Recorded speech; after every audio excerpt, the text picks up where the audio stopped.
안녕하십니까. 丁드림입니다. 서 선생님은 여기 내려오신 지 그 4년 넘었죠? 네, 한 5년째 가죠? 예. 그러면 여기서 그 지난 4, 5년 동안 그 생활하신 게 어느 정도 그 만족하십니까? 뭐 한 4년 동안은 정신없이 지나갔던 것 같아요. 네. 제가 내려와서 하우스 짓고 또 표고버섯 재배를 시작하고 그리고 다른 또 체험까지 같이 하고 이 과정이 굉장히 톱니바퀴처럼 아주 빠르게 지나갔던 것 같습니다. 네.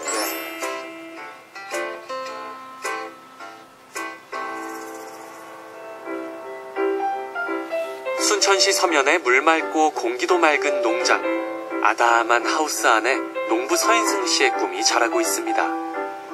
4년 전 고향으로 귀농을 선택한 그는 표고버섯을 통해 제2의 인생을 시작했는데요. 아픈 아버지를 대신해 농장을 맡게 된 인승 씨는 부가가치를 높일 수 있는 작목을 고민하다가 표고버섯을 선택하게 됐습니다. 토목공학을 전공하고 공항에서 근무했던 경력과는 전혀 다른 농부의 길이었기에 시작은 쉽지 않았죠.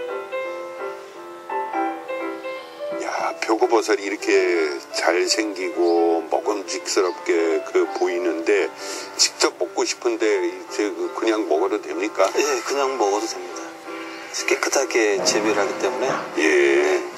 그 언제부터 표고버섯 하셨습니까? 제가 귀농해서 바로 시작을 했으니까요. 한 4년 전에 처음 시작을 했고 그래요? 이제 올해 4번째 집 재배를 하고 있어요. 네. 네. 그 처음에 누구한테 배우셨습니까? 어디서 교육이 있었습니까? 아니면 혼자서 다 하신 거예요? 저 같은 경우는 처음에 분양하는 업체, 분양하는 농장에 가서 몇 주 동안 교육을 받고 왔어요. 같이 생활하면서. 그럼 표고버섯 하는데 어려운 것이 뭐가 있을까요?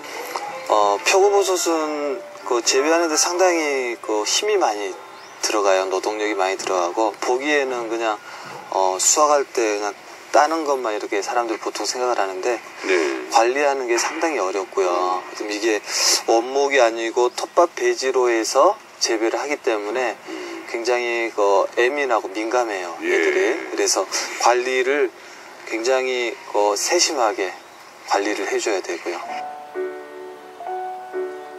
다소곳이 피어난 표고버섯은 지난 4년 동안 인승 씨가 기울인 노력의 결과물입니다. 적합한 재배법을 찾아 전국 곳곳의 표고 농장을 찾아다녔고 톱밥 배지 재배법을 선택한 이후엔 전문가의 안목을 키우기 위해 오랜 시간을 연구해왔습니다. 톱밥 배지 안에 들어있는 종균이 발화해 표고버섯 꽃을 피우기까지 온도와 습도를 균형 있게 맞춰주는 노력은 기본. 주기적으로 물을 주고 환기를 시키는 등 아기를 키우는 것 이상의 정성을 다해야만 예민한 버섯은 보답을 해줍니다. 어렵사리 키운 버섯을 수확할 때의 기쁨은 그래서 무엇과도 바꿀 수가 없는데요. 인승 씨의 표고버섯은 소비자들에게 인정받는 최상의 품질을 자랑합니다.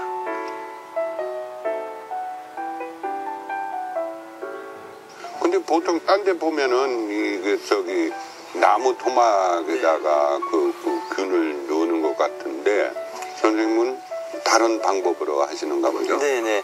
원목 재배를 하게 되면은 처음에 종균 심어서부터 생산하기까지 기간이 많이 걸리거든요. 한 1년 6개월 정도 기다려야 수확이 가능한데 네. 그에 반해서 이 톱밥 배지는 바로 수확을 할 수 있다는 장점이 있고요. 집중적으로 한 6개월, 7개월 정도 집중적으로 생산을 하고 또 폐기하고 다시 새로운 배지를 들여오고 이런 식으로 계속 순환이 가능하고요.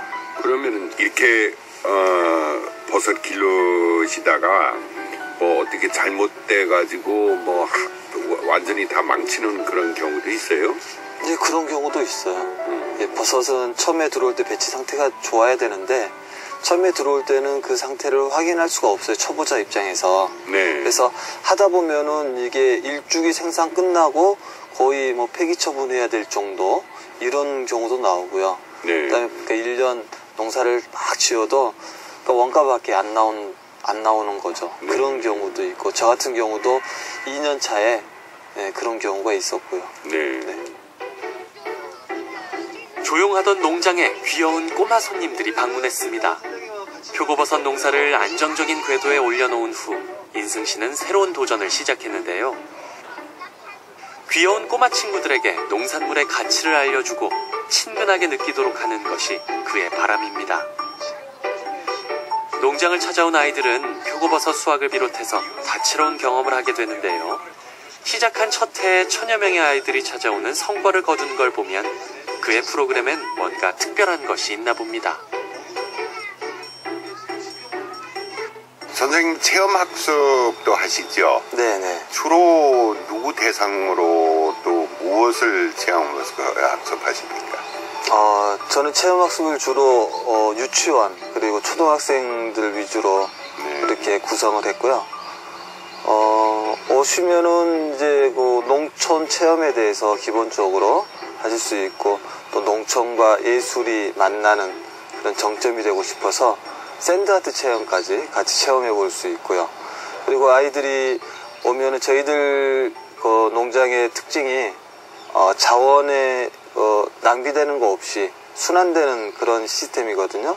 그러니까 표고버섯에서 참나무를 가지고 군뱅이를 사육하고 그 군뱅이의 배설물을 이용해서 식물을 키우고 그런 자원의 순환 거기에 대해 네.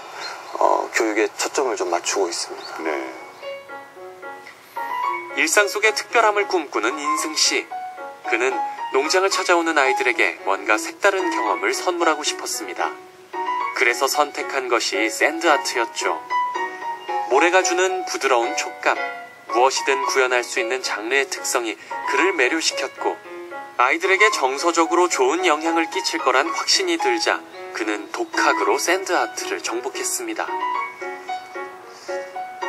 그의 진심이 통했는지 아이들은 인승 씨의 공연을 호기심 있게 보고 직접 작품을 만들어보는 체험도 흥미로워하죠. 만화를 좋아해서 어려서부터 그림을 그렸던 경험은 그를 전문가의 반열에 올려놓는 데 도움이 됐습니다. 어느새 그를 초빙해 공연을 의뢰하는 곳도 있다고 하니 샌드아트와 인승 씨의 궁합은 꽤 잘 맞나 봅니다. 선생님 그 샌드아트 그러니까 모래 예술도 하시는데 그 계기가 뭡니까? 어떻게 시작하셨습니까? 제가 샌드아트를 시작하게 된 계기는 체험학습을 하려고 시작하다 보니까 네. 아이들에게 뭔가 특별한 것을 해주고 싶더라고요. 그래서 제가 그때 머리에 떠오른 게 그 TV에서 봤던 샌드아트가 생각이 나서 그래서 바로 판을 만들고 시작을 했죠. 그럼 다 혼자서 배우셨습니까? 아니면 누구한테 배우셨습니까? 수도권 같은 경우는 그렇게 가르쳐 주는 데가 있는데 이 지방에는 없거든요. 그렇다고 제가 농사를 지으면서 서울로 뭐 배우러 갈 수도 없고 그래서 할 수 없이 인터넷 그 동영상을 보고 제가 한 장면 한 장면 따라하다가 이렇게 시작을 하게 됐습니다.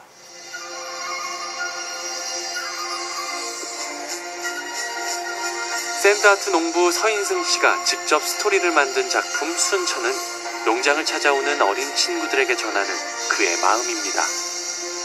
20여 년 만에 고향으로 돌아온 서인승 씨가 순천에 품었던 그리움과 애틋한 마음을 풀어낸 작품인데요.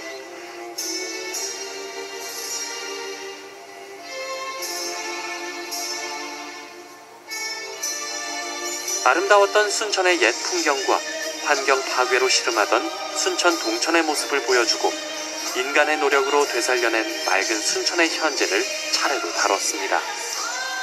환경과 자연의 소중함에 대한 진중한 메시지를 담고 있는 거죠.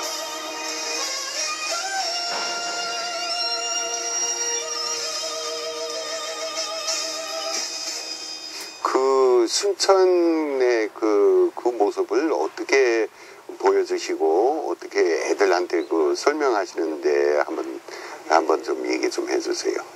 순천의 아름다운 모습과 그리고 환경이 파괴되는 그런 모습을 좀 아이들에게 교훈적으로 경각심을 불러일으키기 위해서 구상을 해봤고요. 다시 아름다운 순천으로 돌아가는 그런 스토리로 그렇게 구성을 해봤습니다. 농장 체험의 백미는 뭐니뭐니 해도 수확이겠죠. 탐스럽게 열린 버섯이 아이들의 고사리 손과 만납니다. 조심스레 수확한 버섯의 향을 맡아보고 질감도 느껴보며 오감으로 세상을 느끼는 아이들을 볼 때마다 인승 씨는 뿌듯함을 느낍니다. 방금 수확한 향이 그윽한 표고버섯을 살짝 익혀 먹는 맛 또한 그만인데요.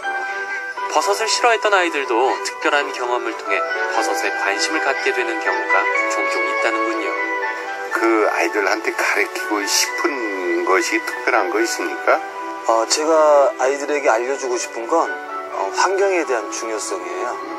제가 샌드아트 공연을 할 때도 마찬가지지만 환경 보호의 중요성, 그리고 다른 농촌 체험을 할 때에도 이렇게 버려지는 자원 없이 다시 재활용되고 네. 또 깨끗한 자연으로 다시 회귀시키는 그런 환경에 대한 중요성을 일깨워주고 싶기도 합니다. 네. 체험학습을 시작하면서 인승 씨는 다채로운 내용을 준비했습니다. 표고버섯을 재배하고 난 톱밥 배지는 장수 풍뎅이 애벌레를 성장시키는 좋은 환경이 되는데요. 거기서 자란 애벌레는 아이들에게 역시나 흥미로운 존재입니다.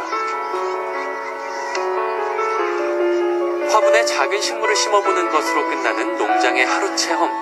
아이들의 호기심을 다각도로 만족시키기 위해 인승 씨는 빈틈없이 준비하고 기꺼운 마음으로 친구들을 대합니다. 짧은 시간의 경험이지만 아이들의 인생에 탄탄한 걸음이 되길 바라면서 말이죠.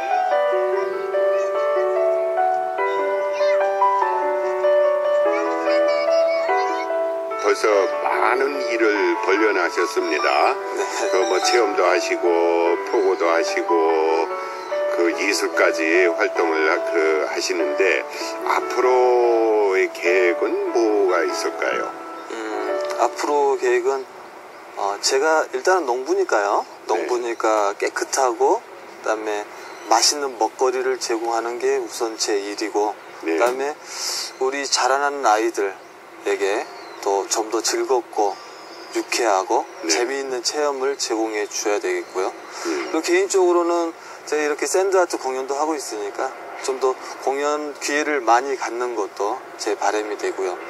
내년에는 가공 쪽도 좀 더 시작을 해서 좀 더 내실 있는 그런 농장으로 키워 나갔으면 하는 바람이 있습니다.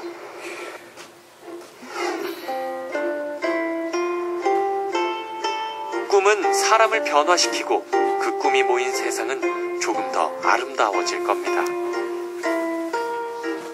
자신을 믿고 꿈을 향해 차분히 걸어가는 샌드아트 농부 서인승 씨. 그 진중한 발걸음을 응원합니다.